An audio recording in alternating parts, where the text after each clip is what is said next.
Halo, assalamualaikum warahmatullahi wabarakatuh teman-teman. Balik lagi di channel Lady Kals ya. Dan seperti biasa kita kalau sudah ada temennya, kalau ada teman seperti ini, biasanya kita bakal ngopi, ngobrol pintar ya.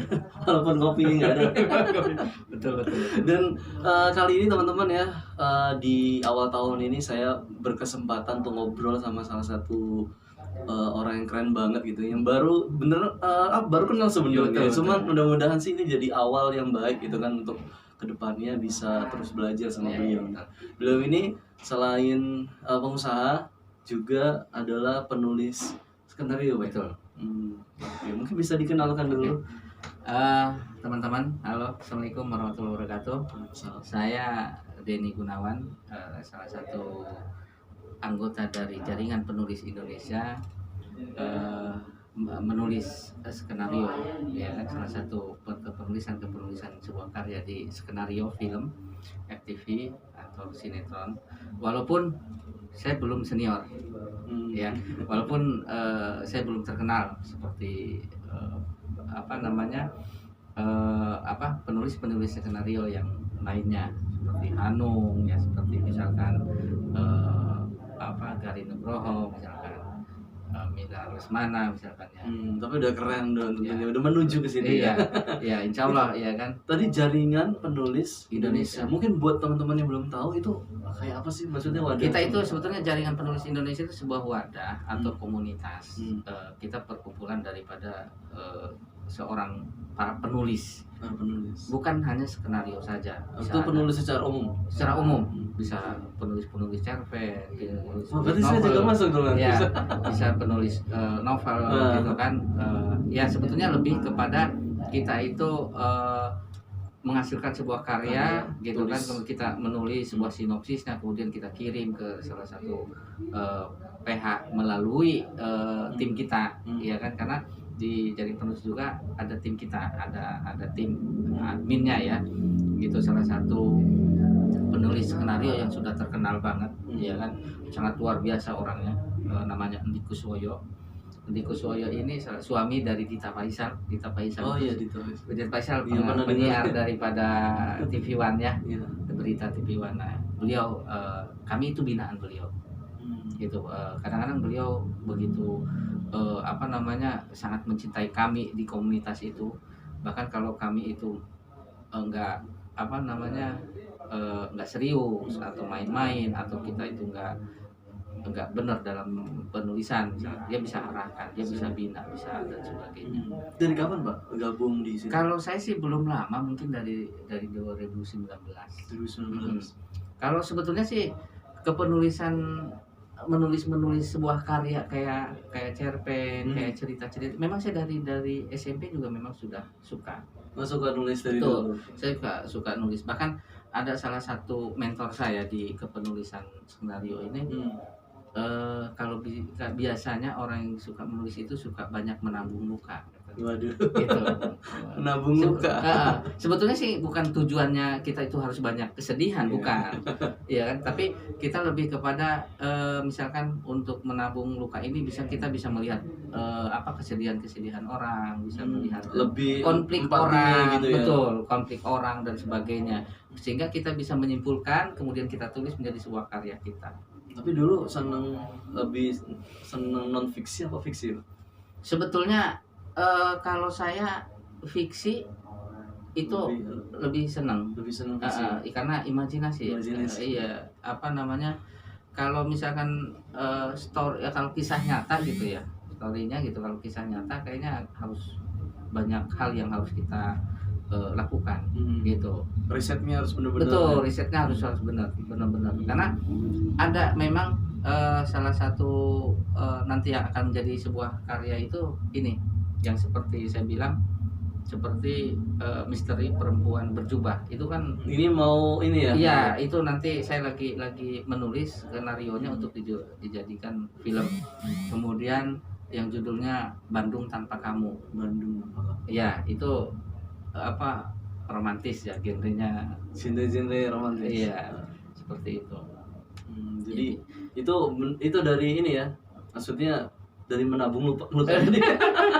Ya, itu karena gini, kayak Bandung Tanpa Kamu itu memang ada beberapa histori orang, iya kan? Tapi saya nggak mungkin saya ceritain histori orang. Kemudian saya pikir, ini kayaknya mau saya bikin itu, gitu. Tapi itu film ya, itu film. Kemudian juga ada Sebening Cinta Kedua juga. Ini akan saya buat novelnya juga. Oh gitu. Akan dibikin sinetron juga, dibikin novel. Wow, keren ya.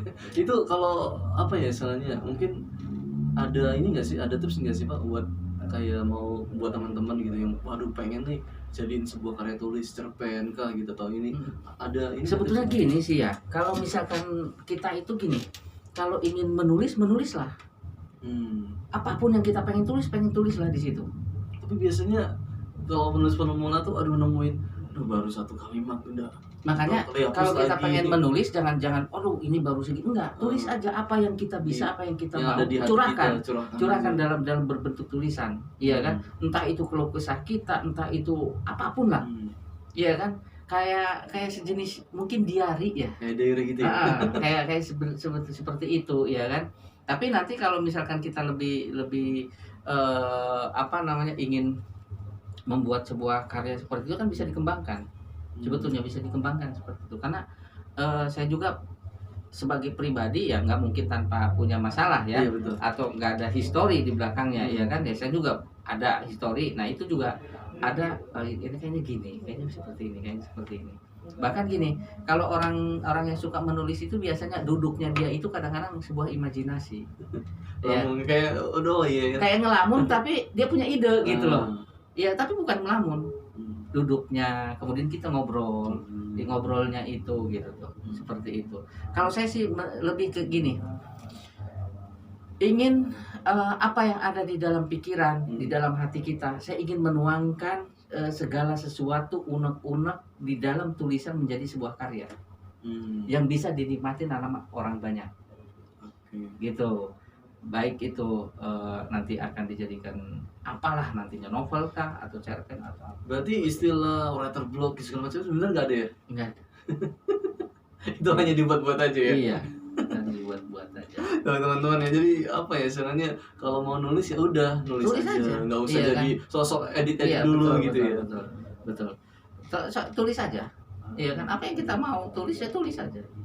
Nggak usah ragu, tulis aja. Antara misalkan tulisannya ini bagus apa enggak, itu nanti urusan nanti. Karena kan ada editing, ada yang harus periksa, oh ini kayaknya kata-katanya kurang. Review lagi gitu. Kalau pengen dijadikan sebuah karya, ya kan, kalau pengen hanya sekedar diary ya itu nggak masalah. Wah, selain tadi nulis aja gitu, ada lagi nggak sih tipsnya gitu buat teman-teman yang sebetulnya gitu? Kalau menulis itu tipsnya nggak terlalu banyak ya, iya kan? Terlalu banyak kan sekarang banyak di media sosial juga bagaimana cara menulis sebuah karya ya. Iya kan, banyak cara. Mungkin nanti kalau misalkan apa yang saya pelajari dengan apa yang dipelajari oleh Kang Herman kan pasti akan beda. Beda pada akhirnya kita menciptakan sebuah karya sesuai dengan yang kita inginkan. Betul, sudut pandang kemudian bisa dihasilkan sebuah karya, bisa dinikmatin oleh masyarakat, diterima oleh masyarakat gitu. Tulis aja, nggak masalah. Apa yang kita mau tulis, iya kan. Nah kemudian memang di satu lini penulisan kayak skenario atau apa dan sebagainya memang ada caranya, ada harus kita tahu ya. Ini harus bagaimana cara kata-katanya, karena akan menggunakan ejaan yang disempurnakan gitu kan. Kemudian ada harus pakai spasinya seperti apa, jarak paragrafnya gimana, memang ada aturannya. Tapi itu sambil berjalan bisa dipelajarin sebetulnya. Ada di banyak di Google, semuanya banyak. Gitu. Oke. Itu tadi mungkin berkaitan sama membuat karya Pak ya. Kemudian kalau Pak Denny sekarang istilahnya bisa hidup dari karya kan ya. Ya kan istilahnya bikin karya kemudian mungkin dijual ataupun mungkin bekerja sama dengan penerbit atau apa gitu. Nah, ada tips juga nggak sih? Maksudnya kan kadang kita udah nulis, udah jadi ini sebuah naskah gitu. Gimana sih supaya naskah kita ini diterima penerbit atau memang istilahnya bisa menghasilkan atau bisa kita hidup dari sebuah karya gitu? Memang nggak mudah. ya kita untuk menerbitkan sebuah karya, apalagi ke penerbit buku atau ke PH misalnya production house, misalnya ke Starvision atau ke MKF atau kemana gitu ya, memang nggak mudah karena juga butuh relasi. Ya butuh relasi, perlu relasi, perlu koneksi juga perlu, tidak semata-mata kita nulis kemudian lain kemudian berarti terima.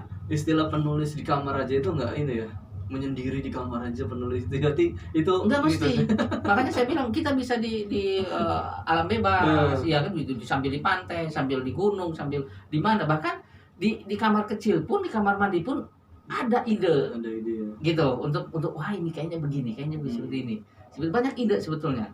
Nah kemudian juga memang perlu koneksi, perlu korek jaringan tadi ya. Ya koneksi relasi ya untuk arah ke sana, itu perlu, nggak mungkin karena untuk kita menawarkan sebuah hasil karya kita itu kan orang pasti periksa dulu. Ya orang pasti periksa dulu, siapa nih, siapa yang kirim gitu kan. Ya kan, siapa hasilnya bagus nggak nih gitu. Tapi perlu perjuangan. Satu hal, jangan putus asa. Tapi pernah Pak Denny mengalami penolakan? Oh iya jelas iya ditolak. Iya, sekelas itu aja kayaknya jika rolling aja yang foto juga betul, ya. Betul itu udah biasa ditolak. Yang satu jangan pundungan, jangan purikan, terus berkarya aja, terus nulis, tolak, tulis lagi, tolak, tulis lagi, bikin lagi yang baru, nulis, bikin lagi yang baru gitu. Jangan menunggu, aduh karya saya yang kemarin di ACC enggak ya, gitu. Jangan. Kalau misalnya batasnya seminggu udah nggak ada kabar, ya sudah, tinggalkan, bikin lagi yang baru, produktif dulu ya. Iya, terus gitu sampai orang itu mengenal kita. Karena bagaimanapun juga nggak mungkin kita menerima orang yang nggak kenal. Iya kan, pasti orang kenal. Oh ini siapa? Oh ini saya kenal nih. Iya kan? Oh ini saya kenal gitu. Apalagi di dunia karya seperti itu. Berarti kalau Pak Den ini istilahnya memang sangat berpengaruh sekali dari jaringan tadi gitu. Maksudnya awal-awal nulis bisa diterima tulisannya. Enggak, kita banyak. Kita teman-teman kita jaringan banyak, dan mereka rata-rata mengirimkan sebuah karya mereka, sinopsis mereka ke mentor kami kan gitu. Sehingga mentor kami yang menyeleksi. Gitu.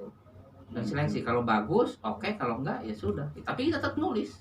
Teman-teman nulis, jangan pundung aja, jangan purikan. Semangat terus, tulis terus. Menemukan mentor itu gimana? Kalau misalnya Pak Den ini buat awal pemula nih, misalkan buat teman-teman apalagi istilahnya yang mungkin tadi itu jarang main gitu kan, nggak ini. Karena kadang-kadang kan sebetulnya gini, kadang-kadang di dunia kepenulisan juga suka ada pelatihan sih sebetulnya. Ada pelatihan gitu, ada pelatihan 2 hari, pas 1 hari gitu ya. Sebetulnya ada. Karena saya juga udah berapa kali juga ikut pelatihan itu. Gitu, seperti Oka Aurora itu salah satu penulis skenario film Assalamualaikum Sang Imam. Filmnya itu lumayan, udah bagus lah filmnya. Udah berapa hari, 2 hari kalau nggak salah di Jakarta. Waktu itu saya ikut gitu. Dan kadang-kadang juga saya suka ikut seminar-seminar. Dari situ ya. Betul, suka ikut seminar. Jadi satu relasi sih sebetulnya, relasi hubungan dengan orang gitu. Karena kalau penulis itu nggak bisa kita cuek, nggak bisa kita itu diem gitu, nggak bergaul. Harus bergaul. Harus bergaul. Untuk mencari relasi harus bergaul. Bahkan itu memang berlaku juga buat karya apapun ya. Nggak cuma seorang penulis, tapi buat teman-teman yang punya karya ataupun punya pengen sukses intinya gitu. Jaringan itu penting. Penting. Koneksi, relasi, semua penting, sangat penting sekali. Karena itu juga akan menentukan kemajuan daripada karya kita. Iya kan? Bagaimana karya kita mau diterima kalau kita nggak kenal? Iya kan, nggak. Keren banget ya, Bro. Sebetulnya banyak sih ya. Kalau mau next time-nya kita bisa ngobrol lebih dalam lagi. Mungkin ini sekilasannya teman-teman ya, dibuat di channel saya nih gitu kan. Tapi saya bukan sudah senior ya. Saya juga masih banyak belajar. Sama-sama belajar. Iya, sama-sama belajar. Karena ada juga karya saya juga ditolak. Kemudian tetap harus nulis karena kata mentor saya tetap harus nulis terus. Jangan tolak, tulis lagi. Itu kuncinya, teman-teman. Kuncinya, jangan menyerah gitu ya. Kalau menyerah itu udah selesai dong berarti. Karena kita bukan keturunan ulama. Kalau kita bukan keturunan ulama maka menulislah. Iya kan? Biar kita nggak hilang dari masyarakat juga Betul. katanya. Iya, karena pasti kalau kita menulis pasti karya kita kan banyak Ada dikenang orang. Iya, ada Iya, peninggalan betul, gitu ya. betul. Dan awet muda juga. Awet muda. Awet muda. Oke, terima kasih Pak ya Oke, sudah oke. sharing di channel saya ini. Mudah-mudahan kita bisa tentunya apa ya, bisa saling belajar lagi gitu, Betul. bisa ngobrol-ngobrol lagi. Sebetulnya masih banyak apa namanya apa kepenulisan skenario yang sedang saya digarap ya. betul digarap. Iya kan, sekalipun belum up ke luar, iya kan, karena perlu waktu. Iya. Gitu lah, perlu waktu. Bahkan saya pernah berangan-angan pengen, ini kan Cilegon ada yang namanya Geger Cilegon ya. Iya. Ya, Iya, saya kadang pengen nulis tapi saya pernah kata orang itu udah pernah kata. Iya, saya pernah dengar udah ada film ini. Iya, itu saya pengen Tapi banget. mungkin bisa dari sudut pandang yang lain. Ya, Geger Cilegon, wah ini karya besar gitu kan. Karena Geger Cilegon saya pernah sharing dengan anak muda Cilegon. Mereka nggak tahu namanya Geger Cilegon. Iya, nah itu apa dia. sih? Berarti kan harus dibangkitkan. Iya. Karena itu Geger Cilegon itu budaya ya, perjuangan, budaya, ikonnya. Ikonnya. Oke, sukses Pak ya buat karya-karyanya juga Oke, yang lagi siap. digarap. Mudah-mudahan tentunya nih bisa membawa nama baik Cilegon harusnya juga ya. Iya. Dan menginspirasi buat anak-anak muda yang tentunya saat ini kadang-kadang bingung gitu mau ngapain gitu kan, dan bisa jadi inspirasi juga buat kita semua bahwa untuk berkarya ya kita berkarya aja, karena karya itu tentunya akan menemukan jodohnya atau jalannya sendiri. Terima kasih untuk perhatiannya teman-teman. Wassalamualaikum warahmatullahi wabarakatuh. Waalaikumsalam warahmatullahi wabarakatuh.